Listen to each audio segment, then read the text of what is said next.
Good morning बच्चों।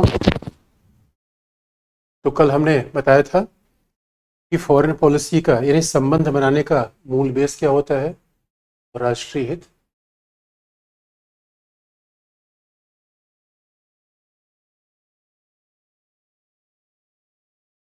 संबंध बनाने का मूल जो बेस होता है वो राष्ट्रीय हित होता है। और बच्चों, राष्ट्रीय हित का एक आयाम हमने बता दिया था सामरिक, और दूसरा आयाम आपको बताना था रक्षा, डिफेंस यानी सैन्य।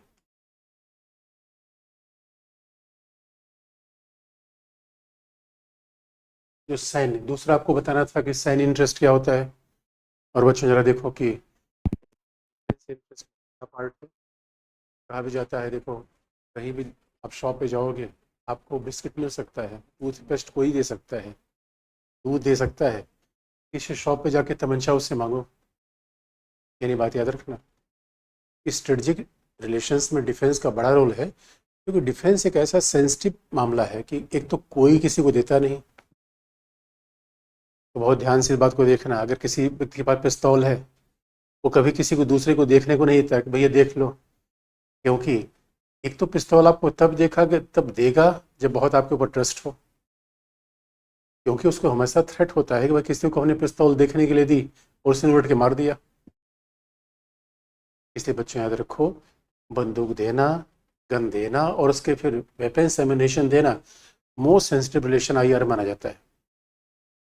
Is most sensitive relation. इसीलिए आप देखोगे कि डिफेंस रिलेशन में क्या क्या पार्ट होते हैं। तो सबसे multiple levels of defence relation, जैसे हमने स्ट्रेटजिक रिलेशन के मल्टीपल डायमेंशन देखे, वैसे डिफेंस रिलेशन के भी मल्टीपल डायमेंशन होते हैं। What are multiple dimension of defence relationship? उसमें पहला होता है साझे सैनिक अभ्यास।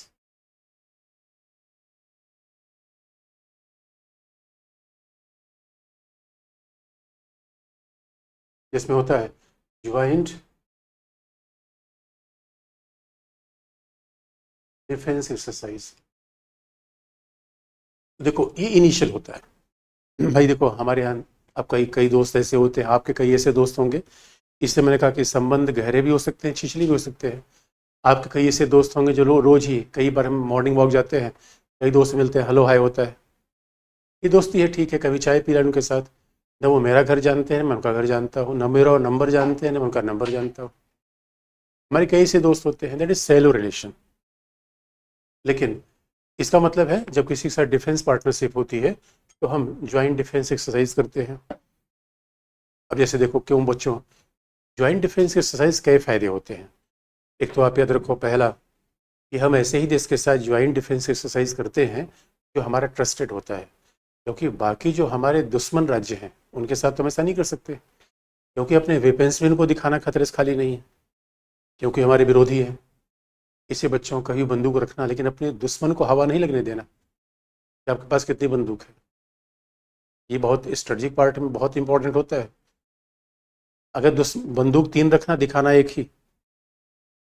और हमारे बच्चे बड़े भोलेपन में कई लोग क्या करते हैं, बंदूक रखा है, एक भी बंदूक है, वो चली नहीं पाई, बड़ा गड़बड़ हो गया। इसलिए बात ध्यान रखने की है कि डिफेंस एक्सरसाइज हम क्यों करते हैं, किसके साथ करते हैं। दुश्मन के साथ तो कर नहीं सकते, करेंगे किसके साथ, दोस्तों के साथ करेंगे। उससे सीखते क्या है, बड़े सारे डिफेंस इक्विपमेंट सीख लेते हैं। अब मान लो अमेरिका के साथ आप देखोगे, इनकी देशों के साथ भारत डिफेंस की एक्सरसाइज करता है, न्यूज़पेपर में आते रहते हैं। रसिया के साथ, अमेरिका के साथ, जापान के साथ। आपने कभी न्यूज़ नहीं सुना होगा पाकिस्तान के साथ हमने डिफेंस एक्सरसाइज किया, श्रीलंका के साथ हम करते हैं। आपने कभी नहीं सुना होगा। हाँ, कभी एक बार आया था चाइना के साथ, हैंड इन हैंड हमने वो छोटा मोटा डिफेंस एक्सरसाइज था दोस्तों। कई बार विदेशों में जाके वो हुआ क्या था कि हमारे 10 पाँच सैनिक आ गए, चीन के 10 पाँच सैनिक आ गए। वो केवल आतंकवाद के विरोध में एंटी टेरर एक्सरसाइज उन्होंने किया था। अब वो तो बिल्कुल नगण्य किस्म का था, that was a secondary obsolete. वो तो अपने आप में प्रभावी था नहीं। इसलिए जब हम डिफेंस, ज्वाइंट डिफेंस एक्सरसाइज की बात करते हैं, तो स्वाभाविक रूप में इससे क्या फ़ायदा होता है। एक तो हमें बड़े सारे वेपन्स चलाने सीखने होते हैं, एक ट्रेनिंग का मौका मिलता है, उनके ऑफिसर के साथ हम काम करते हैं। और दूसरा, अगर साथ में एक्सरसाइज हमने कर रखा है तो कभी मान लो वार हो गया, दोस्तों आप याद रखो, हम वार करना नहीं चाहते। पॉलिटिक्स में डिप्लोमेसी होती है। डिप्लोमेसी का मतलब होता है साम दाम से अपने काम निकाल लेना। देखो दोस्तों, पॉलिटिक्स में डिप्लोमेसी होती है, कूटनीति होती है। वार इज लास्ट ऑप्शन। क्योंकि बच्चों, कई बार लोग भावनात्मक हो जाते हैं। ये हमें फॉरेन पॉलिसी में सीखना है।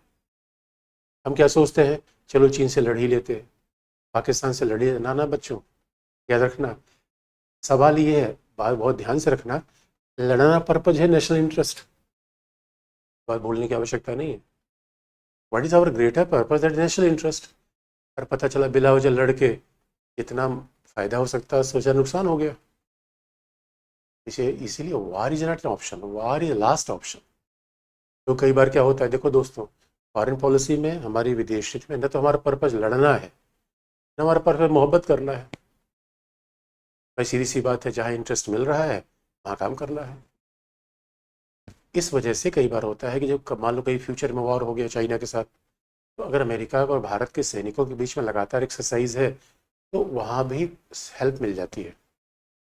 और तीसरी बात, आप जानते हो दुनिया में अलग अलग जोग्राफिकल फीचर्स है।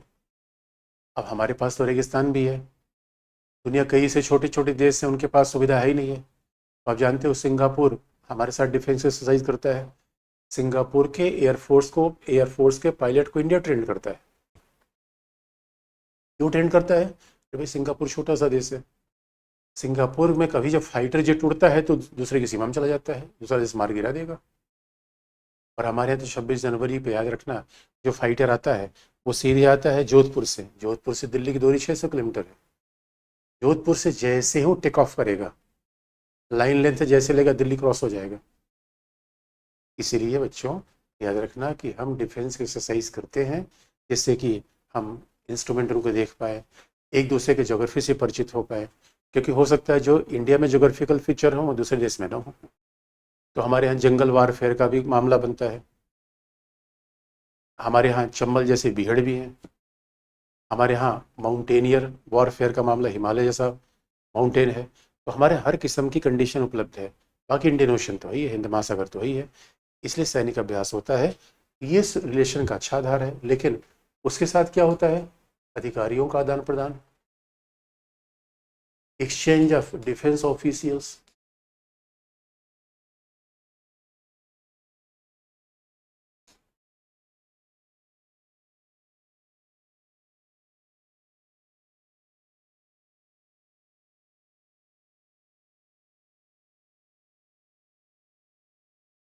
अधिकारियों का आदान प्रदान। बच्चों, बस सीधी सी बात है, हमारे डिफेंस ऑफिसर जाते हैं यूएस में ट्रेनिंग के लिए, और हम ट्रेनिंग देते हैं अफ्रीकन देशों को। बहुत लॉजिकल है। इसे आईआर, देखो दोस्तों, अगर आपने साइंस टेक पढ़ लिया, इकोनॉमी पढ़ लिया, हिस्ट्री, उसी को मिला दो, सब आईआर बन जाता है। तो लॉजिकल बात है, इसमें रटने की आवश्यकता नहीं है। भाई अब सोचो, जरा सोच के देखो, हम अमेरिकन को ट्रेनिंग नहीं देंगे, अमेरिका से ट्रेनिंग लेंगे क्योंकि वो टेक्नोलॉजी ज़्यादा एडवांस है, और हम अफ्रीकन को ट्रेनिंग देते हैं। हमारे डिफेंस एकेडमी में अफ्रीकन्स भी कैडेट आते हैं। अभी पुणे में डिफेंस पास आउट हो रहा था, तो उसमें अफ्रीका के कैडेट भी थे। देहरादून में इंडियन मिलिट्री अकेडमी में अफ्रीका कैडेट आते हैं। अधिकारियों का विजिट होता है। वही अधिकारी विजिट आएंगे, प्रशिक्षण भी होता है, ट्रेनिंग होता है, कैपेसिटी बिल्डिंग होती है, और बाकायदा एक दूसरे को समझते हैं लोग। तीसरा होता है, फिर तीसरा अगला इंपॉर्टेंट क्या है, हथियारों खरीद, एक्सपोर्ट और import of defence equipment. Export और इम्पोर्ट, और इंडिया कंडीशन में तो इम्पोर्ट ज़्यादा है। इम्पोर्ट ऑफ यानी सैन्य सामग्री का आयात।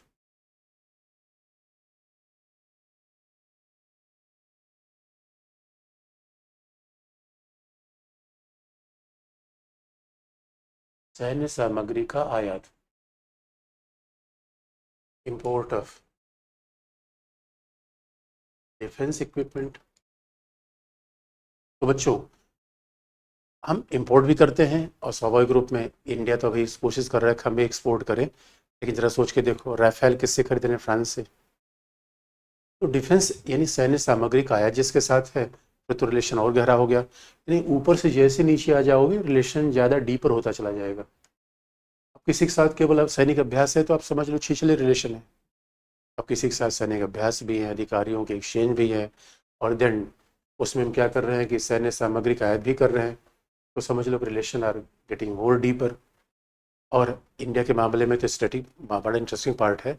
इसे देखो, फ्रांस से राफेल हमने खरीदा, तो मोदी जी फ्रांस के 26 जनवरी कार्यक्रम में गए और फ्रांस को बुलाया।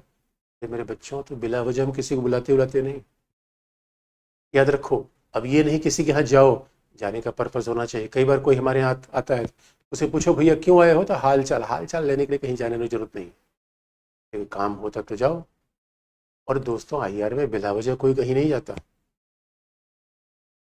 अब ये नहीं कि किसी ने 2 लड्डू खिला दिया जाके शादी में नाग नागिन बन गए। क्या करने गए वहाँ पे? अरे पहले देखो यार, कुछ काम वाम बन रहा है कि नहीं बन रहा है। इसे बच्चों, विजिट बड़ी प्लान्ड होती है ना, काम की कोई विजिट नहीं होती। तो फ्रांस का आना लॉजिकल है, और फ्रांस से जितनी संख्या में राफेल हम खरीद रहे हैं उतना कोई और देश खरीद ही नहीं सकता।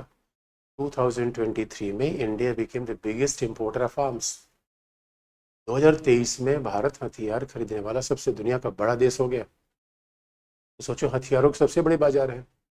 अब रसिया भी चाहता है हमारे हथियार खरीद ले, फ्रांस चाहता है हमारे हथियार खरीद ले, अमेरिका चाहता है हमारे हथियार खरीद ले। आज की डेट में दोस्त ऐसा नहीं है कि लोगों का दिल बदल गया है भारत की तरफ, ऐसा नहीं है। मेरे बच्चों, रिलेशन बड़े रीजन पे होते हैं, इसलिए मैं बच्चों को बार बार कहता हूँ आईआरएस को सीखो। ये दिल का मामला, दिल को पागल मत बना के रखो, दिमाग को उस नियंत्रण रखो, क्योंकि इंटरनेशनल रिलेशन में तो ये हम देखते हैं। इसलिए मेरे बच्चों, याद रखना। और जिससे हम डिफेंस इक्विपमेंट लेंगे, अब लॉजिकल है, चीन से लेने का सवाल ही पैदा नहीं होता भाई, विप दुश्मन से क्यों लेंगे। इसका मतलब बच्चों, जिसके साथ हम डिफेंस रिलेशन बनाते हैं, जिसके साथ हम डिफेंस इक्विपमेंट लेंगे, आपको क्या लगता है वो रिलेशन 1 साल का है, 2 साल का है? नहीं। इसलिए अगर आपको लगता है कि अब इसमें बताओ जी बच्चों, अरे भाई अमेरिका के साथ हम डिफेंस रिलेशन ले रहे हैं, ग्लोब मास्टर लिया, हरकुलिस लिया, जरा सोच के देखो, उस डिफेंस इक्विपमेंट में कोई गड़बड़ी आ गई, कोई नट बोल्ट ढीला हो गया, तो कहाँ से मंगाएंगे? अमेरिका से मंगाना पड़ेगा। रसिया से सुखोई ले रहे हैं, तो अगर मान लो उसमें कभी रिपेयर की बात आई, तो रसिया से इंजीनियर आके तब उस प्लेन को रिपेयर करता है। अब फिर हम किसी से लेना चाहते हैं, अमेरिका से, इसराइल से। इसलिए बच्चे याद रखना, जिसके साथ हमारी डिफेंस पार्टनरशिप होती है, उसके साथ हमारे रिलेशन कितने साल के होते हैं? कम से कम 20 साल। क्योंकि अगर एक राफेल हमने लिया, एक फाइटर जेट लिया, तो फाइटर जेट की जो लाइफ है 20 ईयर्स है। तो 20 साल तक उस फाइटर जेट को रखेंगे। इसीलिए बच्चों, अब लोग करंट अफेयर पढ़ते हैं कि यूक्रेन क्राइसिस का भारत रूस संबंधों पर क्या फ़र्क पड़े। कुछ फ़र्क नहीं पड़ेगा, ये सब केवल धमाचा पड़ी है। कुछ लोग कहते हैं कि अमेरिका ने कश्मीर पर बोल दिया अरे कुछ नहीं फ़र्क पड़ने वाला है। डिफेंस देखो, अब संबंध 1 साल में नहीं बदलता। डिफेंस रिलेशन आप सोच लो, रसिया के हमारे संबंध 20 साल से लगातार चल रहे हैं। इसराइल बड़ा एक्सपोर्ट कर रहा है डिफेंस इक्विपमेंट। और स्वाभाविक रूप में अब आप कहोगे सर, मान लो कभी आने वाले समय में भारत इतना बड़ा देश बन जाए, हमारे डिफेंस मामला बन जाए, हम दुनिया से डिफेंस का इम्पोर्ट करना बंद कर दें। दोस्तों, अभी ऐसा तो नहीं हो रहा, ऐसा होने में भी 2050 वर्ष तक लग सकता है। और दूसरी बात, हम बना भी लेंगे तभी तो इतने एडवांस वेपन्स नहीं होंगे। तभी देखो कि चाइना चाइना क्या है, इतने बड़े हथियार प्रोड्यूस करता है, फिर भी रसिया से लेता है, because Russian weapons are more advance in nature. Russian weapons तो ज़्यादा एडवांस है। इसीलिए हमें डिफेंस की रिलेशनशिप सबसे तगड़ी होती है। इसे बच्चों, एक बार कभी न्यूज़ में आ गया कि अमेरिका और सऊदी अरब के बीच कोई झगड़ा हो गया। आज देख लेना, दुनिया में जो सबसे पक्के रिलेशन है, जैसे आप दोस्ती कह लो, याद रखो बच्चों, दुनिया में जो सबसे पक्के रिलेशन है वो डिफेंस रिलेशन ही है। America Israel, America Saudi Arabia, America Britain, India US, Russia India. इसमें एक फैक्टर कॉमन है, डिफेंस और डिफेंस। बड़ा लॉजिकल है। इसलिए बच्चों, डिफेंस पार्टनरशिप राष्ट्रीय सुरक्षा का बड़ा आधार है। तो भाई, जो हमारे हथियार बेचेगा, स्वाभाविक रूप में उसके साथ हमारे संबंध अच्छे होंगे। ये हमारा नेशनल इंटरेस्ट है। अब ये तो आप समझ ही सकते हो कि पीएम अगर भूटान जा रहे हैं, तो भूटान तो हमें कुछ डिफेंस में देगा नहीं, उल्टा हम भूटान को देंगे। श्रीलंका मालदीव को तो हमने दे रखा है, वो हमें थोड़ी देंगे। अरे भाई बच्चे देखो, ये बात छोटी सी है। अब ये बात तो लॉजिकल है, इसलिए कहीं रटने की आवश्यकता आपको नहीं पड़नी चाहिए। अब मान लो कि मैं कहूँ, मैं रतन टाटा को, मैं अंबानी को पैसा दूंगा कि भैया आप शादी करवा लो अच्छे से जामनगर में, ये बात तो हंसने वाली हो जाएगी। हम आप क्या पैसा देंगे अंबानी को शादी अच्छे से करवा लो? इसीलिए बच्चों, भूटान हमें थोड़ी देगा, हम भूटान को देंगे। श्रीलंका हमें थोड़ी देगा, हम श्रीलंका को देंगे, लेकिन हम अमेरिका को नहीं देंगे। जरा सोच के देखो, हम जर्मनी में कौन सी कार बेचेंगे? वहाँ तो खुद ही ऑडी है, BMW है, मर्सिडीज है, तो हम क्या वहाँ जाकर करेंगे? तो बच्चों, ये बहुत लॉजिकल बातें होती है लास्ट में। अब जरा याद रखो, सबसे गहरा रिलेशन क्या होता है? क्योंकि याद रखो, मान लो कि हथियारों खरीद बिक्री तो 10 साल चल गया, 20 साल चल गया, लेकिन कई बार भारत जैसे देश के लिए ये बड़ा चैलेंज है बच्चों। क्योंकि भारत इतना बड़ा देश है, now we are claiming that we are major power, हम एक महाशक्ति दावा कर रहे हैं। और वैसी कंडीशन में हथियारों पर इतनी बड़ी डिपेंडेंसी ठीक नहीं है। इसे भारत का प्लान क्या है? अच्छा देखो, सबसे काम चीज लेके अपने इंडिपेंडेंट बन जाना। और इसीलिए भारत क्या कर रहा है नाउ? इसका मतलब कई देशों के साथ हम क्या कर रहे हैं? ज्वाइंट प्रोडक्शन ऑफ वेपन्स, हथियारों का साझा उत्पादन।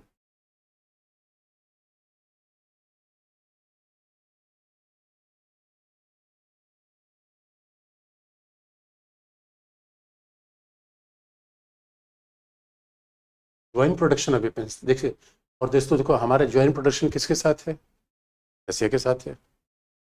अभी यूएस ने कहा है कि हम जेट इंजन भारत में बनाएंगे। पहली बार ऐसा हुआ मामला बच्चों। इतना ही करंट अफेयर होता है। यानी अभी तक यूएस का हमारे साथ कोई ज्वाइंट प्रोडक्शन नहीं है, लेकिन अभी यूएस ने कहा है कि भाई हम जेट इंजन बनाएंगे। और आप जानते हो बच्चों, जेट इंजन अगर बन गया तो सारा तेजस में जेट इंजन हम लगा देंगे, और तेजस बिल्कुल झूम से उड़ेगा 90 डिग्री पे। इसलिए बहुत ध्यान से देखा होगा, भारत एक बड़ा महाशक्ति है रे मेरे बच्चों। देखो, अगर मेजर पावर है, उधार के तमंचे में लड़ाई नहीं लड़ी जाती। अगर मेजर पावर है तो हमारे पास अपनी पावर होनी चाहिए, अपना प्रभाव होना चाहिए। इसीलिए हम कोशिश क्या कर रहे हैं? रसिया से भी ले लें, अमेरिका से भी ले लें, और फिर उसके बाद अपना सिस्टम डेवलप कर ले। इसीलिए हम क्या करते हैं? ज्वाइंट प्रोडक्शन ऑफ वेपन्स करता है, और वो अमेरिका के साथ अभी शुरू करने वाले हैं, रसिया के साथ पहले से है, फ्रांस के साथ पहले से है, इसराइल के साथ पहले से है। अब इन 4-5 देशों के साथ हम ज्वाइंट प्रोडक्शन करते हैं। अगर सोच के देख लो, फिर तो इनके साथ रिलेशन और गहरे हैं। इनके साथ तो we have a more deeper relation with these countries. इसलिए बच्चों, याद रखना, और ये बिल्कुल फेविकोल के रिलेशन है, ये हिलने वाले नहीं, ये फेविकोल के जोड़ है। इनका आंधी तूफान पे कोई फर्क नहीं पड़ता मेरे बच्चों। इसीलिए कई इस प्रकार के सदाबहार एवरग्रीन, जब हम इस शब्दों का प्रयोग करते हैं संबंधों में, कि विशेष मायने हैं। कुछ लोग मौसम की तरह बदल जाते हैं, मौसम की तरह बदल जाते हैं। कोई ऐसे दोस्त लेकर क्या करेंगे? ये दोस्त डिफेंस वाले मौसम की तरह बदलने वाले नहीं है, सदाबहार है। सदाबहार मतलब जानते हो? एवरग्रीन। आंधी आए, तूफान आए, बरसात आए, ठंडी आए, गर्मी आए, ये हमेशा हमारे साथ है। इसलिए बच्चों, कई बार रिलेशन को चेंज होते हैं, कई रिलेशन तो बिल्कुल एज इट इज होते हैं। तो कल के लिए मान लो अमेरिका ने कुछ भारत के खिलाफ कह दिया, भारत ने कुछ अमेरिका के खिलाफ बोल दिया, उससे कोई फर्क नहीं पड़ता बच्चों। क्योंकि मामला डिफेंस का है, मामला डिफेंस का है। इसलिए भारत, अब जितने एक साथ हमारे डिफेंस पार्टनरशिप, याद रखना बच्चों, ये फेविकॉल कब तक चलेगा? 20 साल के पहले तो हटेगा ही नहीं। 20 साल के पहले हट थोड़ी सकता है। इसका मतलब पहला, इसलिए राष्ट्रीय हित का मतलब क्या है? कि जो भी हमारी रक्षा की आपूर्ति कर रहा है, जो हमारी सुरक्षा हितों को बना रहा है, हमारा दोस्त है। जो खतरा पैदा कर रहा है, दुश्मन है। क्राइटेरिया तो सीधा है। अब उसमें ये थोड़ी है किसी का विचार कैसा है। नहीं, चीन को इस बात पे आपत्ति थोड़ी है कि चीन तानाशाही शासन करता है, हमें प्रॉब्लम नहीं है। मामला तो यहाँ पे है कि चीन हमको ठांसने का प्रयास करता है, आंखें दिखाता है। और दोस्तों, कोई पड़ोसी हमें आंखें दिखाए, और कोई पड़ोसी कहे भैया आपकी ज़मीन मेरी ज़मीन है, हम क्या करें? उसे प्यार मोहब्बत करें, या दोस्तों पेटुआ दबा दें उसका? ये मामला तो है। अब बच्चों देखो, ये डिफेंस हो गया। अब जरा राष्ट्रीय हित के दूसरे आयाम देख लें, राजनीतिक और सांस्कृतिक संबंधों के। ये तो संबंधों के मेन आयाम है, पहले सामरिक, फिर सैनिक। तीसरा आयाम क्या है? पॉलिटिकल, राजनीतिक। जो राजनीतिक संबंध, और फिर या कर सकते हो व्यापारिक है, राजनीतिक है, सांस्कृतिक है। चलो हम अगला आयाम देख लें। राष्ट्रीय हितों का अगला आयाम क्या है? आर्थिक, इकोनॉमिक इंटरेस्ट।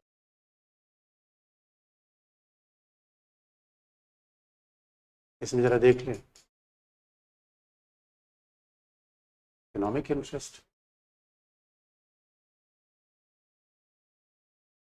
और दो बच्चों, आजकल की दुनिया भाई एक अर्थ प्रधान दुनिया है, इकोनॉमी की दुनिया है, और कहा भी जाता है कि इकोनॉमिक का मामला बड़ा होता है। लेकिन बच्चों, कई बार हम ये सोच लेते हैं, कई बार हमें ऐसा लगता है इकोनॉमिक्स पढ़ के कि इकोनॉमिक्स पॉलिटिक्स को डिटरमाइन करता है। ऐसा नहीं होता बच्चों, हम अपोजिट मानते हैं। हम मानते हैं कि पॉलिटिक्स इकोनॉमिक्स को डिटरमाइन करती है। जरा सोच के देखो, जरा सोच के देखो, चाइना का व्यापार भारत के साथ ज़्यादा है, चाइना का ट्रेड तो हमारे साथ ज़्यादा है, लेकिन उसकी यारी पाकिस्तान के साथ ज़्यादा है। कैसे? क्योंकि सामरिक संबंध है, रक्षा के संबंध है।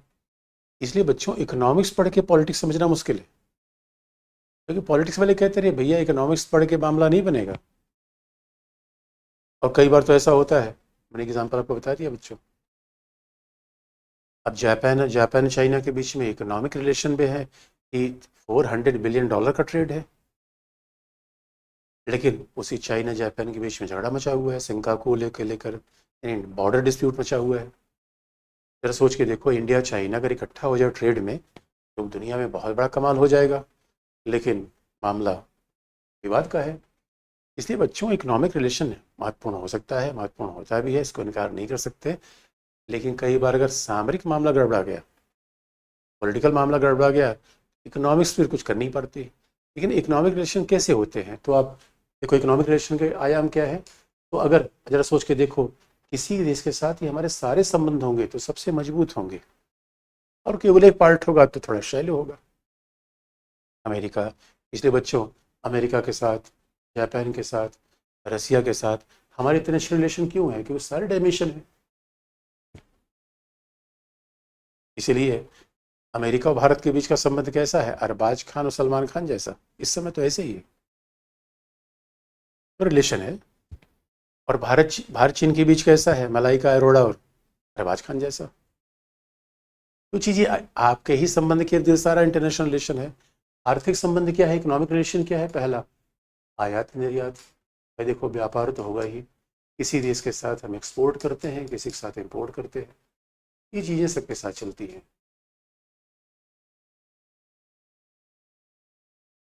और आप जानते हो कि जिसके साथ हम ज़्यादा एक्सपोर्ट करते हैं वहाँ ट्रेड फायदे में हम रहते हैं। जैसे अमेरिका के साथ हमारा एक्सपोर्ट ज़्यादा है, चाइना में हमारा एक्सपोर्ट कम है, इसलिए ट्रेड डिफिसिट में हम। तो आर्थिक रिलेशन में क्या होता है? व्यापार। आर्थिक संबंध में क्या होता है? ऊर्जा का आयात, यानी तेल गैस का आयात, कि भारत निर्यात तो नहीं कर पाता, यानी import of oil and gas, ये भी इकोनॉमिक रिलेशन है। अभी आप देखोगे बच्चों, अभी यूक्रेन क्राइसिस हो रहा है, और देखो इकोनॉमिक्स सीधी कहती है, इकोनॉमिक्स में कोई वैसे मॉरलिटी होती नहीं। भाई इकोनॉमिक्स सीधी होती है, भाई यूक्रेन रसिया लड़ रहे थे, और मेरे बच्चों, यूक्रेन रसिया लड़ रहे थे तो उसमें इंडिया ने क्या किया? रसिया से तेल खरीदना शुरू कर दिया। रसिया ने कहा भाई देखो हमारा तेल सस्ता है। सऊदी अरेबिया और यूएई से तेल खरीदने महंगा पड़ता था, तो भारत अपना गैलन वगैरह लेकर गया और रसिया सारा तेल खरीद लाया। अब पूरी दुनिया ने हाथ ताव मचा दिया, ओ माई गॉड, इंडिया डेमोक्रेटिक है, उसके बावजूद रसिया से तेल खरीद रहा है। बताओ, रसिया लोकतंत्र को नहीं मान रहा है, रसिया ने यूक्रेन पर अटैक कर दिया है, इंडिया को यूक्रेन का समर्थन करना चाहिए। अरे बच्चों, आप देख लो, आप लोग मार्केट में जाते हो तो मार्केट में किससे कोई सामान लेते हो? अपने परिचित से, या जहाँ चीप एंड बेस्ट मिले? मेरे दोस्तों, मार्केट में जाना तो अपने ये मत ढूंढना मेरा परिचित कौन है। मार्केट में कोई रिलेटिव नहीं होता, जो भी सामान सस्ता देगा वो अपना है। तो हमारे बच्चे देखो, हमारे बच्चे स्वाभाविक रूप में खान सर से क्यों जुड़ गए? तो अब खान सर कह रहे थे भाई चलो 5,000 में पढ़ लो, तो बच्चों को लगा यार ये तो सबसे अच्छा तरीका है, यही चीप एंड बेस्ट है। ऐसे ही रेशनल डिसीजन किया जाता है। इसका मतलब है, अब इसीलिए दोस्तों, संबंधों में बनाने में क्या इकोनॉमिक्स का ध्यान कैसे रखना चाहिए? अब कभी दोस्ती उसी कर रहे हो, देख लो, और अगला आदमी कमा रहा है, क्या तुम्हारी चाय पीता जाएगा? कमाने वाले आदमी से शादी ब्याह करो, फुक्कड़ तुम भी फुक्कड़ वो भी, और दोनों उसके बाद झाड़ू चलेगी आपस में, क्योंकि यार पहले नहीं समझा।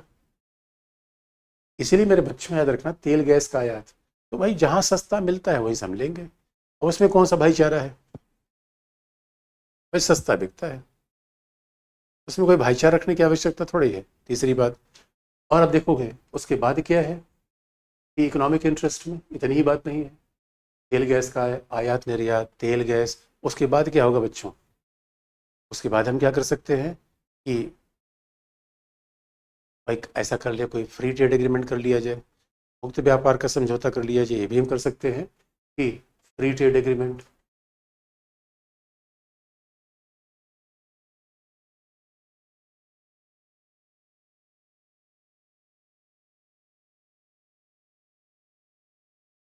हमने किसी देश के साथ फ्री ट्रेड एग्रीमेंट कर लिया, और फ्री ट्रेड एग्रीमेंट बच्चों इसका सीधा मतलब है कि भाई उस देश का सामान हमारे यहाँ आएगा तो हम टैक्स नहीं लगाएंगे, हमारा सामान उस देश में जाएगा, टैक्स नहीं लगाएंगे। इधर फ्री ट्रेड में अभी इंग्लैंड के साथ बातचीत चल रही है, ऑस्ट्रेलिया के साथ हमने कर लिया है, यूएई के साथ कर लिया है। इसका मतलब है यूएई का कोई सामान आएगा तो भारत में टैक्स नहीं लगाएंगे, टैक्स नहीं लगाएंगे, सस्ता होगा, सस्ता होगा तो बिकेगा। लेकिन मामला इतना नहीं है, बाकायदा उसकी लिस्ट बनाई जाती है कितनी वस्तुओं पर हम व्यापार करेंगे और कितनी वस्तु पर कितना टैक्स लगाएंगे। फ्री ट्रेड का मतलब जीरो टैक्सेशन, लेकिन व्यवहार में हकीकत में ऐसा होता है कुछ ही वस्तु पे जीरो टैक्सेशन चलता है। यानी हमने कह दिया कुछ 10-20 वस्तु है, इस पर जीरो टैक्सेशन चलेगा, बाकी कितना टैक्सेशन रहेगा? मैक्सिमम 5%। तो मान लो फ्री ट्रेड एग्रीमेंट किया जाएगा भारत इंग्लैंड से, तो मान लो कि हमने आइडेंटिफाई कर लिया कि हम 500 वस्तुओं पर व्यापार करेंगे, 500 आइटम्स पे व्यापार करेंगे। अब 500 गुड्स या आइटम्स पे अगर हम व्यापार करेंगे, हम क्या करेंगे? इसमें क्लेसिफाई कर लेंगे भाई, चलो 100 सब्जेक्ट क्या होगा? No tax, duty free. उसके बाद 200 ऑब्जेक्ट क्या होंगे? उसके बाद हमने कह दिया भाई चलो ये पे जीरो टैक्स। नो टैक्स का मतलब है जीरो टैक्स। इस पे क्या कर दिया? 2% लगा दिया। बाकी 200 वस्तुओं पर क्या कर दिया? 5% लगा दिया। तो फ्री ट्रेड एग्रीमेंट में मैक्सिमम टैक्सेशन होता है 5%, और कुछ वस्तुओं पे कर देते हैं जीरो। और आप जरा सोच के देख लो, अदरवाइज आप देखोगे कि कई बार अमेरिका से हमारे यहाँ हार्ले डेविडसन आती है, हार्ले डेविडसन पर इंडिया 100% टैक्स लगाता है। कई बार अमेरिका से आने वाले बड़े सारे सामान हमारे महंगे होते हैं। यूरोप से आने वाली शराब, इस पर गवर्नमेंट ऑफ इंडिया लगभग बहुत बड़ा टैक्स लगाती है। इसलिए आप देखो यूरोप से फ्री ट्रेड एग्रीमेंट करने में थोड़ी यही प्रॉब्लम है, क्योंकि यूरोप कह रहा है भाई हमारी शराब भी ले जाओ। हमने कहा यार अभी तो ठर्रा पी के लोग मर रहे हैं, ठर्रा मतलब देसी दारू, अभी तो लोग पन्नी पी के मरे जा रहे हैं, और तुम कह रहे हो कि इस पर टैक्स हटा दो। टैक्स हटा दो, सारे लोग विदेशी पी के पगलाएंगे। इसलिए हमने ऐसा नहीं किया है। इसलिए बच्चों याद रखना, इकोनॉमिक इंटरेस्ट में क्या है? फ्री ट्रेड एग्रीमेंट हम कर सकते हैं। उसके बाद क्या होंगे? समग्र आर्थिक सहभागिता का समझौता भी कर सकते हैं, सीपा भी कर सकते हैं। ये आर्थिक संबंध है, समग्र आर्थिक सहभागिता का समझौता,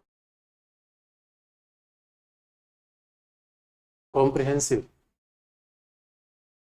कॉम्प्रिहेंसिव फ्री ट्रेड एग्रीमेंट।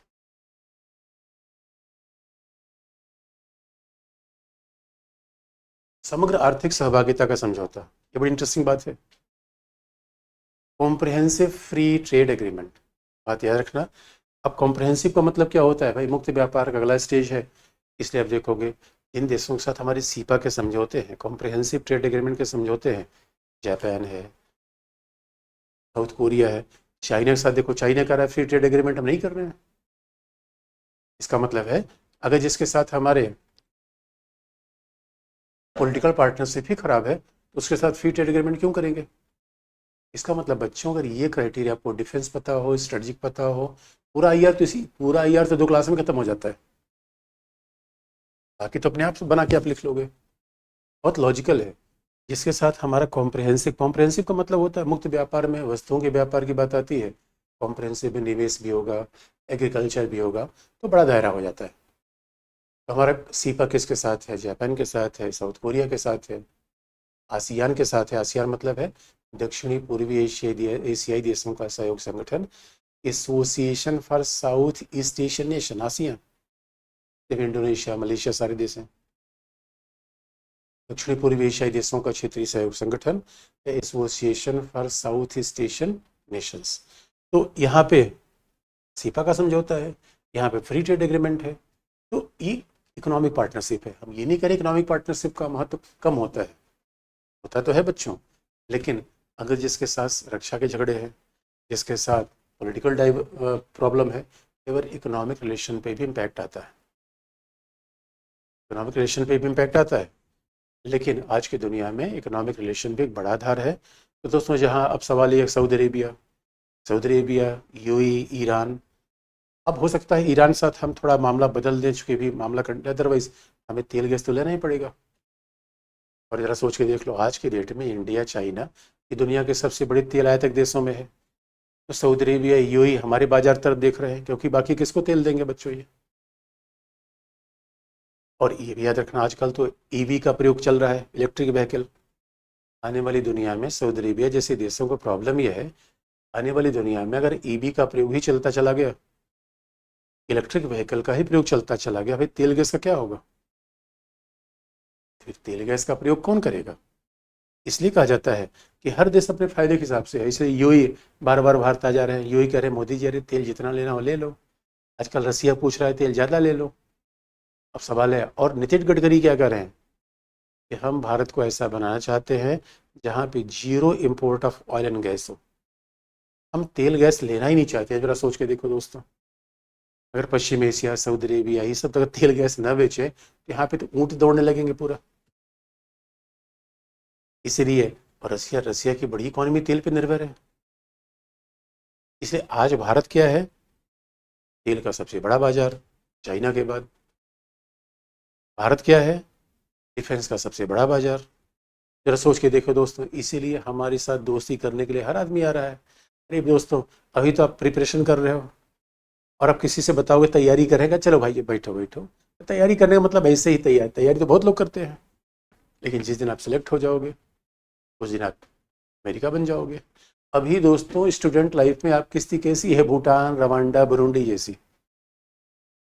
क्योंकि कल भी मैंने बताया था, मूल मामला पावर का है। इसे बच्चों मेहनत से पढ़ो, अपना स्टेटस ठीक करो, नहीं तो भूटान तरह ही रह जाओगे। और बनना क्या है? हमें अमेरिका बनना है। इसलिए बच्चों, जितने पावरफुल लोग हैं उनके साथ पूरी दुनिया आना चाहती है। अभी अब देखो, मोदी जी चलते हैं तो पूरी दुनिया की बिरादरी चल रही है। यही बात है, ये पावर की बात है। अब दुनिया में पावर के संघर्ष तो रहते ही हैं, ये बात सच है। तो ये आधार हमारे पास हो गया, सैन्य हो गया, इकोनॉमिक हो गया, और स्टडी का मैं बताया था। अब तीसरा बता दूं, पॉलिटिकल। ये संबंध कैसे बनते हैं? सामरिक हितों के आधार पे, आर्थिक हितों के आधार पे। अब जरा सोच के देख लो, जिसके साथ कोई व्यापार ही ना हो तो क्या इकोनॉमिक इंटरेस्ट बनेगा भाई? संबंध क्या बनाएंगे? कहीं कहीं कोई इंटरेस्ट होना चाहिए। हाँ, कम ज़्यादा हो बात अलग है, तो आधार तो यही सारे चलते हैं। अब इसके लिए अतीत देखने की क्या ज़रूरत है कि 71 में क्या था तो 91 में क्या था। वर्तमान जो है वो चल रहा है, पर्याप्त है। दूसरी बात बच्चों देखोगे, अब अगला है पॉलिटिकल रिलेशन, राजनीतिक संबंधों का अगला आधार क्या है?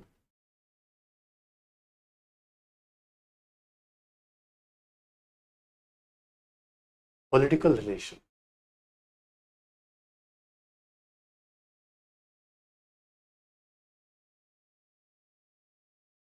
पॉलिटिकल रिलेशन से अब बड़े ध्यान से देखने की बच्चों जरूरत है।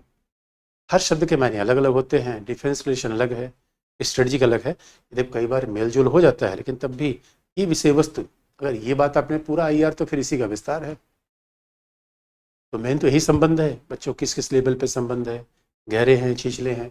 जब पॉलिटिकल रिलेशन की बात करते हैं तो आप देखो, जैसे कोई भी देश जो कश्मीर के मुद्दे पर भारत का समर्थन करेगा, उसके पॉलिटिकल रिलेशन अच्छे होंगे।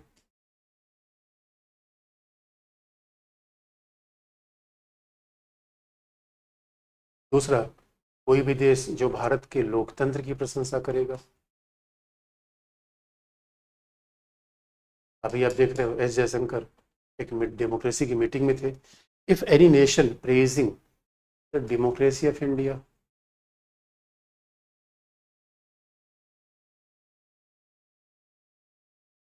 फिर उसके बाद संयुक्त राष्ट्र संघ की सुरक्षा परिषद की सदस्यता का समर्थन, भारत की सुरक्षा परिषद की स्थायी सदस्यता का समर्थन, Indian support of India's claim of permanent member in security council, सुरक्षा परिषद की स्थायी सदस्यता का समर्थन, Indian support over the permanent Indian support permanent seat of security council,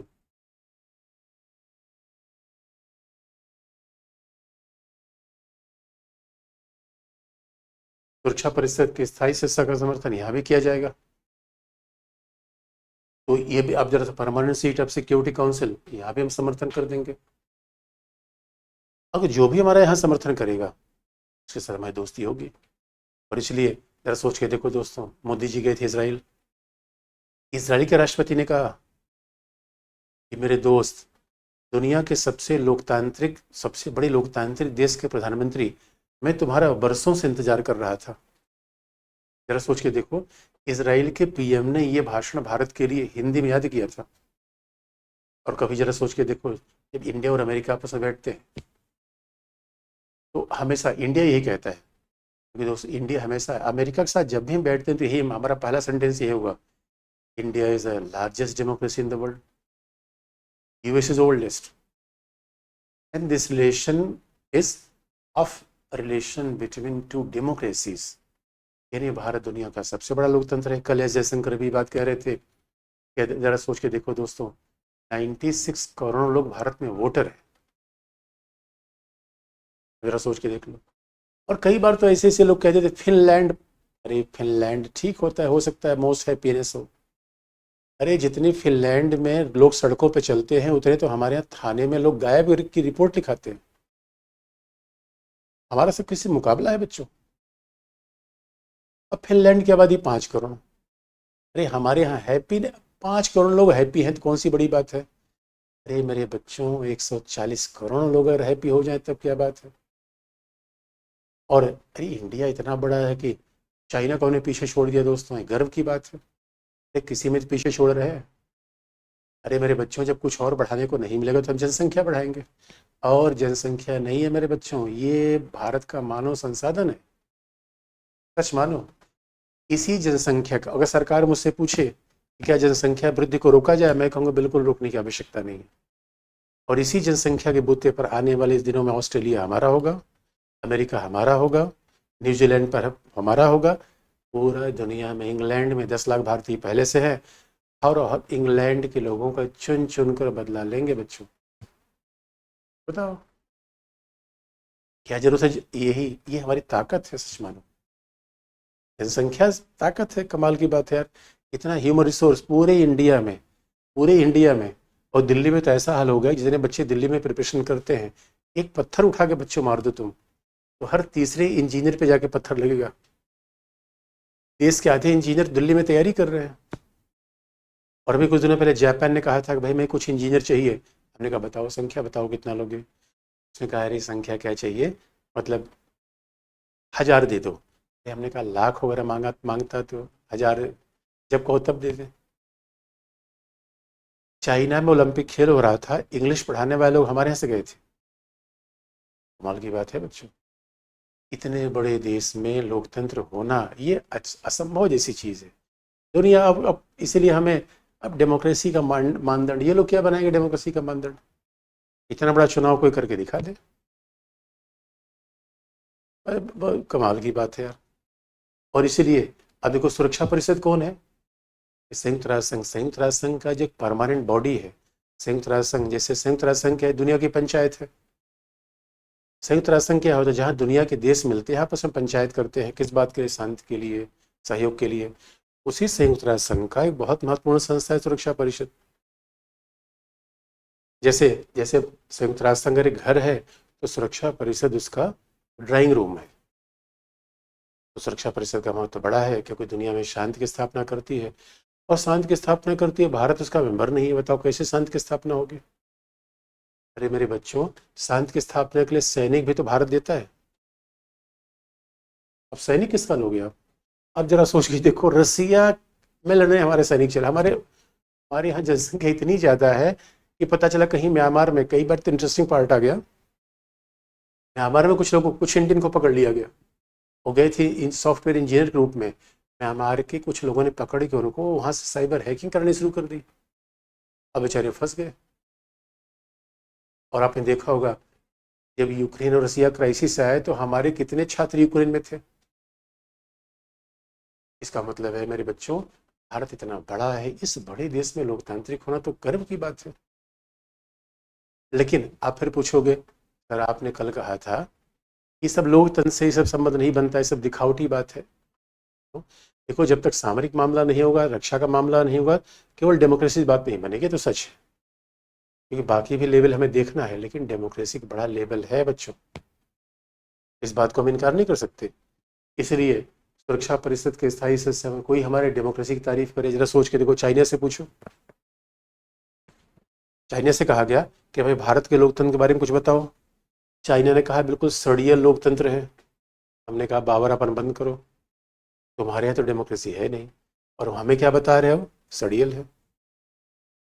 यानी अब सवाल है कि अपने तो कर नहीं पाए और हमें हमें इसलिए वो पाकिस्तान से एक और पूछा गया, भारत के लोकतंत्र के बारे में बताओ। पाकिस्तान ने कहा ये देखो, भारत में लोकतंत्र कब स्थापित हो गया। अरे हमने कहा चिंटू भाई क्या बात करते हो यार तुम। तो दोस्तों, इसलिए अब हमारे इनके साथ क्या संबंध होगा भाई, हमारे इनके साथ क्या संबंध होगा जो हमारे लोकतंत्र को ही मानने को तैयार नहीं है। ये तो बावरापन ही है बच्चों। इससे क्या होता है कि कई बार रेगिस्तान में आंधी चलती है तो शुतुरमुर्ग क्या करता है, अपना सर क्या होता है बालू में धंसा लेता है, और शुतुरमुर्ग कहता है कोई आंधी नहीं है। अरे भाई, चुनाव इतना बड़ा हो रहा है, इसलिए बच्चों सुरक्षा परिषद के लोकतंत्र की तारीफ, कश्मीर का मुद्दा, भारत का आतंकवाद के मुद्दे पर समर्थन, आतंकवाद पर समर्थन, India support over issue of terrorism. और आप देखोगे अंतर्राष्ट्रीय मंचों पर, चाहे WTO हो चाहे कुछ भी हो, अंतर्राष्ट्रीय मंचों पर भारतीय दृष्टिकोण का समर्थन।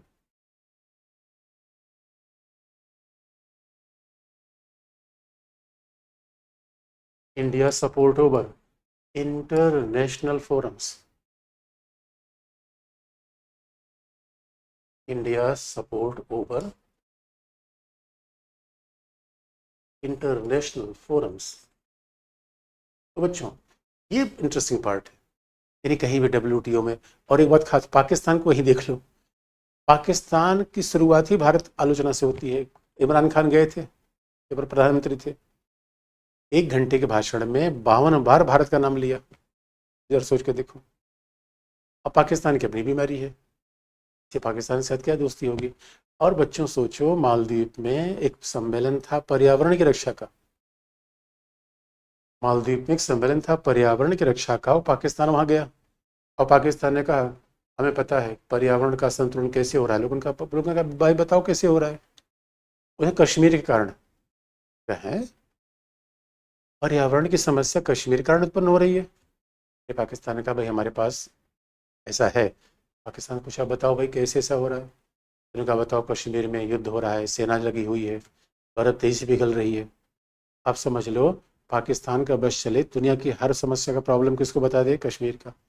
अभी फिलिस्तीन में लोग मारे जा रहे थे तो पाकिस्तान ने क्या कह दिया, अभी कश्मीर में लोग मारे जा रहे हैं। तो पाकिस्तान ने तो क्या हुआ, संयुक्त राष्ट्र संघ में फिलिस्तीन में मारी गई एक लड़की की झूठी तस्वीर पूरे संयुक्त राष्ट्र संघ में दिखाती। बाद में हमारे अधिकारी ने पाकिस्तान की पोल खोली। तो बच्चों, यही संबंध के आधार है। इसलिए देखो, राजनीतिक संबंध का ही मायने होता है, पॉलिटिकल रिलेशन के मायने होते हैं। और सच मानो, जिनके साथ हमारे सामरिक सुरक्षा के संबंध आगे बढ़ते हैं, पॉलिटिकल रिलेशन तो अपने आप आगे बढ़ जाते हैं। इसलिए बच्चों, आज तो लोकतंत्र हमारे बड़े काम का है। दुनिया में बड़े सारे देश हमारी बड़ी प्रशंसा कर रहे हैं।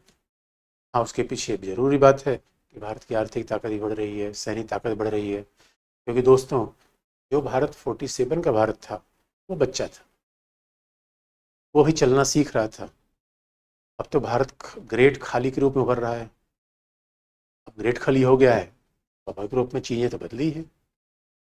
इसलिए ये है पॉलिटिकल डायमेंशन। तो हमने कितने डायमेंशन देख लिए राष्ट्रीय हित के? सामरिक, सुरक्षा के, आर्थिक, पॉलिटिकल। और इसीलिए बच्चों देखो, इसे कहा जाता है कि अगर आर्थिक हित मिल रहे हैं, सामरिक और पॉलिटिकल हित नहीं मिल रहे तो मामला गड़बड़ होता है। और अगर सारे हित मिल रहे हैं फिर तो वो मेरे दोस्तों, फिर तो संबंध कैसा होगा? दिल चाहता है तो संबंध फिर जमजमा के चलेगा, झमाझम चलेगा। इसलिए अब जरा सोच के देखो, आप कहोगे सर किसी के साथ हर किस्म का रिलेशन हो जाए, सामरिक भी हो जाए, आर्थिक भी हो जाए, राजनीतिक, पर तो पूछो ही मत। फिर तो दोस्ती जय वीरू जैसी होगी, फिर तो पूछो ही मत। ये लक्ष्मीकांत प्यारेलाल जैसी दोस्ती होगी फिर तो। लेकिन अंतिम बात यही बता दें, संबंधों में अंतिम संबंध है सांस्कृतिक, कल्चरल। ये भी राष्ट्रीय हितों का एक आधार होता है, कल्चरल, सांस्कृतिक संबंध। अब बच्चों देखो, सांस्कृतिक संबंध का बड़ा महत्व होता है। अब सांस्कृतिक का मतलब बच्चों देखो, याद रखो, एक तो होता है कि संबंध हो जाए दिल्ली और बीजिंग के बीच में, Delhi capital, Beijing capital. Delhi और बीजिंग के बीच का रिलेशन क्या है? राजनीतिक। एक है शंघाई मुंबई, आर्थिक। और एक कल्चरल, वाराणसी और क्योटो। देखो बच्चों, कल्चर लोगों की होती है, इसे कल्चरल संबंधों का बड़ा इंपॉर्टेंस होता है। क्योंकि याद रखना, राज्य सरकार के संबंध कई बार, राज्य सरकार के कई संबंध कई बार बदल सकते हैं, लोगों के बीच के संबंध नहीं बदलते। जरा सोच के देखो, जैसे नेपाल, ये नेपाल तो हमारा मामा है। हमारे नेपाल के संबंध इस सरकार पे आधारित नहीं है। कितनी बार मैंने क्लास में देखा हुआ है, कितनी बार बच्चे क्लास में आते हैं जिन कहते हैं हमारा ननिहाल नेपाल में है। गोरखपुर रहने वाले बच्चे, इधर बिहार के चंपारण क्षेत्र में रहने वाले बच्चों के सारे ननिहाल, मधुबनी क्षेत्र में रहने वाले बच्चों के ननिहाल तो नेपाल में है। अब जरा सोच के देखो दोस्तों, अब नेपाल में प्रचंड आ जाए, खंड खंड आ जाए, उससे क्या फर्क पड़ता है? भारत और नेपाल के बीच के दिल का रिश्ता है, मामा भांजे का रिलेशन है। और मामा भांजे में टकराहट कैसे हो जाएगी बच्चों? बड़ी ध्यान देने की बात है। कुछ देशों के साथ हमारे कल्चरल रिलेशन बहुत मिलते हैं, लेकिन कई बार उल्टा भी मामला हो जाता है। मेरे बच्चों, भारत पाकिस्तान के बीच में कल्चरल रिलेशन बहुत मिलता है। कभी फिल्म देखना, हैप्पी भाग जाएगी, तो हैप्पी को ढूंढते ढूंढते जब लोग पाकिस्तान गए, उन्होंने जाके देखा अपना, तो माय गॉड, ये तो पाकिस्तान बिल्कुल ऐसा दिख रहा है जैसे इंडिया है। तो सच में तो पाकिस्तान का कल्चर इंडिया से मिलता है, खान पान, रहन सहन, कपड़े। लेकिन कई बार पॉलिटिकल तनातनी बहुत है, कई बार उल्टा भी हो सकता है।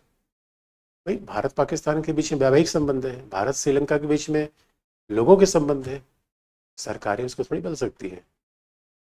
इसलिए बड़ा ध्यान रखना बच्चों, कल्चरल रिलेशन का मतलब होता है जो संबंध लोगों के बीच हो, सरकारों के बीच नहीं। The relation which exist among the people.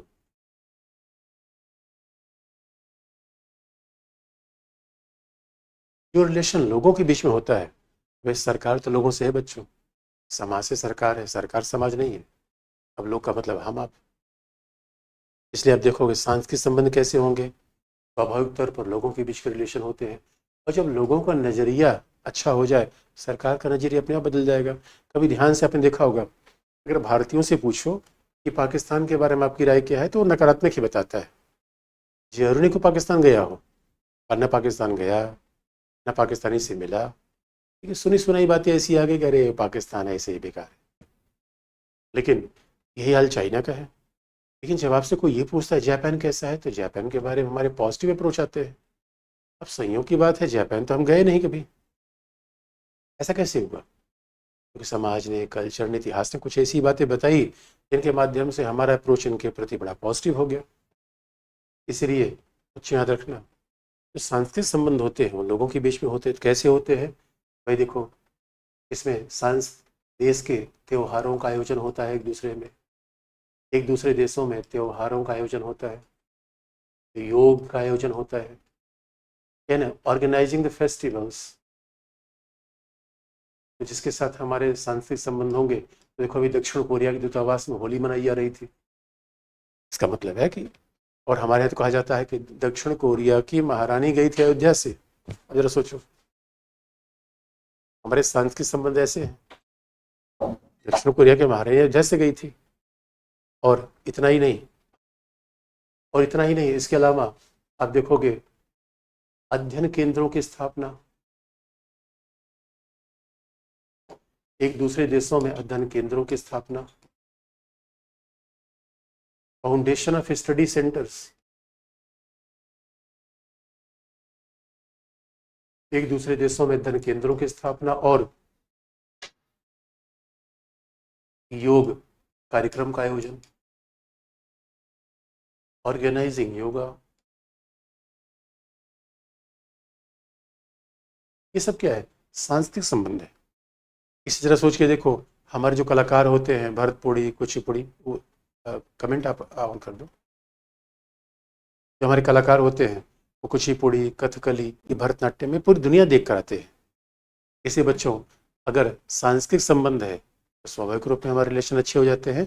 और बिल्कुल इंडोनेशिया जैसा देश, जहाँ पे अब देखो, जब अयोध्या में राम मंदिर बन रहा था, इंडोनेशिया कलाकारों को बुलाया जा रहा था। Culture relation. इसलिए बच्चे, ये है संबंधों के तमाम आधार। और अगर हमारे हमारे संबंध, अगर हमारे स्वाभाविक रूप में, अगर हमारे किसी भी देश के साथ हर संबंध अच्छा होगा तो आप समझ लो संबंध बहुत अच्छे होंगे। अब 2-3 आयाम होंगे तो संबंध थोड़े कम होंगे। इसे संबंध क्या होते हैं, कई बार ये प्रभावी हो जाते हैं। और सच मानो, यही तो इंडिया का सॉफ्ट पावर है बच्चों। एक होता है हार्ड पावर। हार्ड पावर किससे आता है? बंदूक से, सेना से, सैनिक बल से। और सॉफ्ट पावर क्या होता है? विचारों से। इसलिए मेरे बच्चों, सॉफ्ट पावर कैसे आता है? एक माता जी पार्क में बैठी हुई थी, ऐसे से नाखून रगड़ रही थी। मैंने कहा, माते इससे क्या होगा? तो उन्होंने कहा, इससे हमारे बाल काले हो जाएंगे। मैंने कहा, माता जी किसने बताया ये? कहा, बाबा ने। मैं कहा, बाबा मीन्स रामदेव। देखिए, सॉफ्ट पावर है। अरे मेरे बच्चों, बाबा ने क्या किया? पहले कहा सांस लो और सांस छोड़ो। उसके बाद कहा पतंजलि का च्यवनप्राश खाओ। बाबा ने इतना बड़ा साम्राज्य बना लिया सॉफ्ट पावर से। तो सॉफ्ट पावर का मतलब बच्चों, पहले लोगों के दिल पर नियंत्रण रखो, विचारों पर नियंत्रण रखो। जब लोगों के विचारों पर, even you must control over the mind of the people, ideas of people, an idea can change the life मेरे बच्चों। इसलिए जरा सोच के देख लो, भारत के पास वो आइडिया है डेमोक्रेसी का, भारत के पास आइडिया है योगा का, भारत के पास आइडिया क्या है? एक ऐसे सॉफ्ट पावर का जो दुनिया में वॉर नहीं चाहता बच्चों। हमने प्यार मोहब्बत की बातें भेजी है, लड़ाइयों की बात थोड़ी करते। हमने इसलिए राष्ट्रीय आंदोलन दोस्तों हौले हौले करके जीत लिया, प्रेम से अंग्रेजों को भगा दिया। अंग्रेजों को मारा पीटा नहीं कभी। हमने कहा, भैया यार, तुम भी ईश्वर के संतान, हम भी ईश्वर के संतान, ये बिला वजह शोषण क्यों करते हो यार? उनका शोषण नहीं करते। तो हमें कहा, चले जाओ यहाँ से प्रेम से। तो गांधी बाबा ने कहा, वो निकल गए। दोस्तों, ये आधार है अंतर्राष्ट्रीय संबंधों को परिभाषित करने के। तो बच्चे, ये आधार अंतर्राष्ट्रीय संबंधों को परिभाषित करने के हैं। इसलिए अब हमारा जिनके साथ मिलेगा, स्वाभाविक रूप में उनके साथ संबंध अच्छे होंगे, और जिनके साथ संबंध थोड़े, अब देखो फॉरेन पॉलिसी में क्या है, जिनके साथ खराब संबंध है, देखो फॉरेन पॉलिसी का टारगेट क्या होता है? जो दुश्मन है उनको तटस्थ कर देना, जो तटस्थ हैं उनको दोस्त बना लेना। इसका मतलब है एनिमी को कैसे चेंज कर लिया जाए? न्यूट्रलिटी। और जो न्यूट्रल्स को कैसे चेंज कर लिया जाए? फ्रेंड में। That is an art of foreign policy. इसे बच्चों, फॉरेन पॉलिसी में हम कभी घबराते नहीं, कभी। अच्छा, अब जरा सवाल देख ले तो,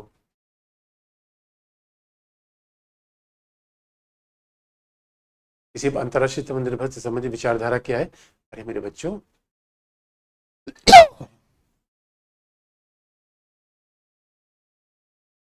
अरे विचारधारा भाई, उदारवाद, समाजवादी ही सब विचारधारा है।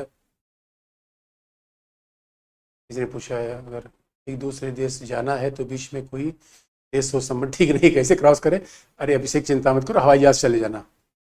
हवाई जहाज से जाने में दूसरा देश नहीं रोकेगा। अरे भाई, मुझे यूं ही जाना है, तो ऐसा थोड़ी पाकिस्तान कहेगा कि मेरे ऊपर से। अब किसी बच्चे ने कहा सीमा। अरे मेरे बच्चों, सीमा ने तो अंतर्राष्ट्रीय संबंध में कमाल कर दिया।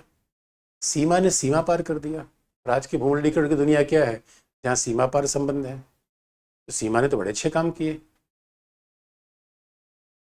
अब ये बेसिक बात हमने बता दिया। अब हम थोड़ा सा आगे बढ़ेंगे और कल से कैसे देखेंगे कि भारतीय एविएशन का विकास कैसे हुआ, या कुछ और एक दो शब्द और देख लेंगे, यथार्थवाद, आदर्शवाद, कुछ और भी एक दो शब्द देख लेंगे। उसके बाद फिर हम पढ़ेंगे भारतीय विदेशन का विकास कैसे हुआ। लेकिन इस बात को आप अच्छे से समझ लो, ये बेसिक शब्द है जो बार बार यूज होंगे। और किसी बच्चे ने क्या पूछा है मेरे बच्चों?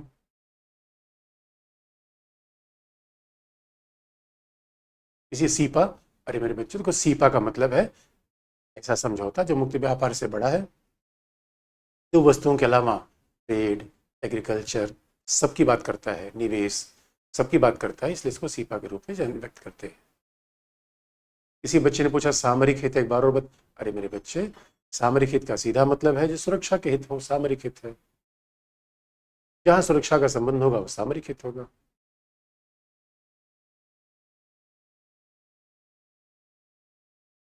इसने आतंकवाद पे समर, अरे मेरे बच्चों देखो, जो आतंकवाद के समर मतलब आतंकवाद, हमारे ऊपर कोई आतंकवादी हमला हुआ, जिस देश ने हमारा समर्थन किया वो हमारा दोस्त है।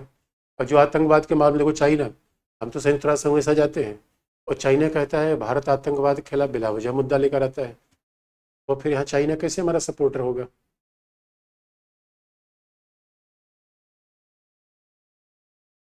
अच्छा, किसी ने कहा हथियारों का ज्वाइंट प्रोडक्शन, अरे हाथी मिलजुल के, रसिया टेक्नोलॉजी देगा, हम पैसा लगा देंगे और मिलजुल के बना लेंगे।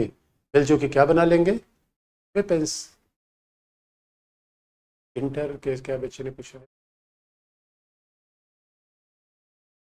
क्या इंडिया ब्रिटेन का संबंध कैसा? अरे मेरे बच्चों, अभी अभी एक एक संबंध पे आ जाएंगे, अभी तो हम बेसिक बात बता रहे, चिंता मत करो।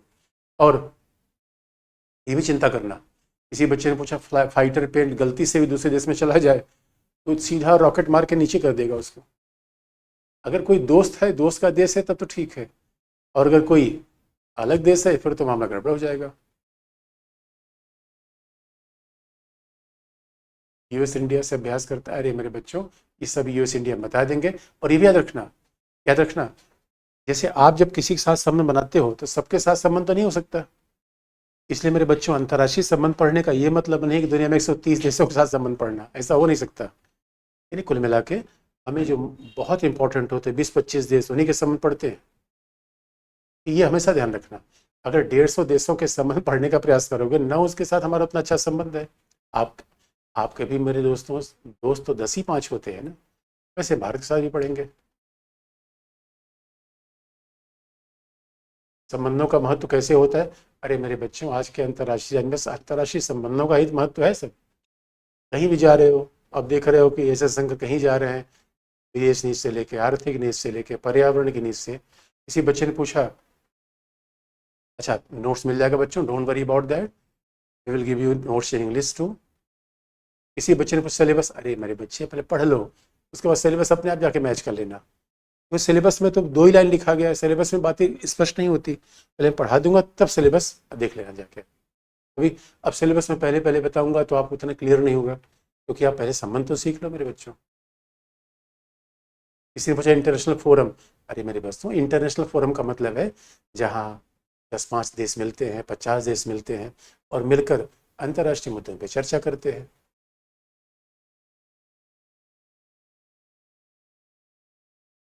5 फ्रेंड कुछ ज़्यादा अरे मेरे बच्चों देखो, अगर बड़े आदमी बनना है थोड़ा फ्रेंड 5-10 तो रखना ही पड़ेगा, एक दो से कैसे काम चलेगा यार? तो देखो, नेपाल भूटान हो गए तब तो एक दो से भी काम चल जाएगा, अगर अमेरिका रहोगे फिर संबंध थोड़ा 10-20 रखना पड़ेगा। इसलिए किसी बच्चों ने केवल सॉफ्ट पावर, नहीं नहीं बच्चों, एक बात याद रखना, केवल सॉफ्ट पावर भी काम नहीं करती है, बिना हार्ड पावर के सॉफ्ट पावर कैसे काम करेगी? अरे विचारों के साथ बंदूक भी रखना पड़ता है, कल मैं बताऊंगा, कल 2-4 शब्द और बता दूंगा, उसके बाद फिर हम आगे बताएंगे बच्चों।